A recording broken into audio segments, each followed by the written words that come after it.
Modern top-tier football often feels entirely weightless. It operates in a sealed environment of global brands, massive corporate stadiums, and superstar players who can detach from one city and drop into another overnight. To understand an institution like Società Sportiva Lazio, you have to look away from the stadium. You have to look at the pavement.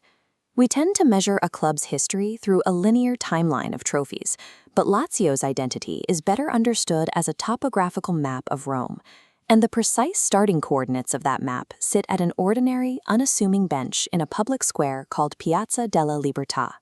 Lazio today is a massive sporting entity, but to see why 100,000 supporters still point back to this specific patch of pavement, we have to look closely at what was actually happening in the dirt underneath it back in 1900.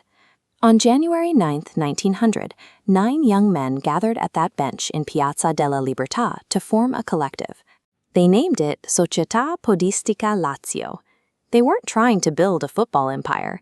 They created an accessible running club with a practical goal.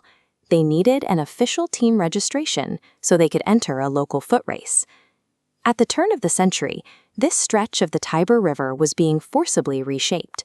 For decades, the water here was wild and prone to flooding, but by 1900, the city was engaged in a massive engineering effort to cage the river behind high stone walls. At the same time, the surrounding Prati district was becoming the face of a new Rome.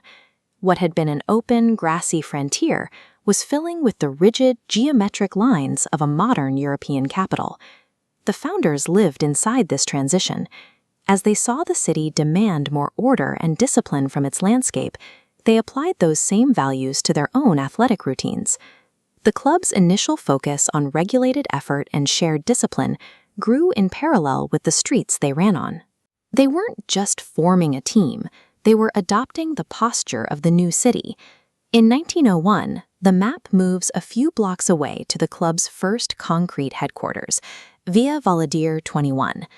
It was here that a traveler named Bruno Segatini arrived from a local seminary, carrying a knotted ball and the rules for a foreign game called football. Football did not replace their running culture. Instead, the chaotic, unpredictable energy of the new game was absorbed and regulated by the strict, disciplined framework they had already established as runners. Look at their first pitch at Piazza d'Armi. There are no grandstands or corporate suites. The club's members manually built their own wooden goalposts to place on this stark, flat expanse of dirt.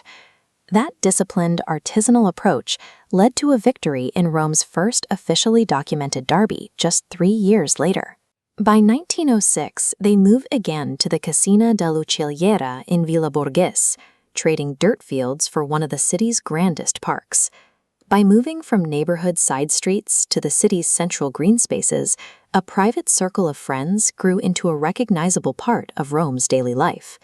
Today, SS Lazio is a European giant. It operates in colossal stadiums and competes for international titles in front of millions. Yet the supporters remain anchored to the same coordinates where the club began. Fans return to Piazza della Libertà yearly, maintaining monuments and marble plaques, marking the exact spot Bigarelli's group sat. These spaces form a direct, unbroken tether. The engraved names on this plaque are the only reason the stadium exists today. True sporting heritage cannot be manufactured in a corporate boardroom. It can never be entirely contained within the 90 minutes of a match. The deepest cultural identities are etched directly into the physical geography of a city. A team has to know exactly where it sits in its own neighborhood before it can expect to conquer the world.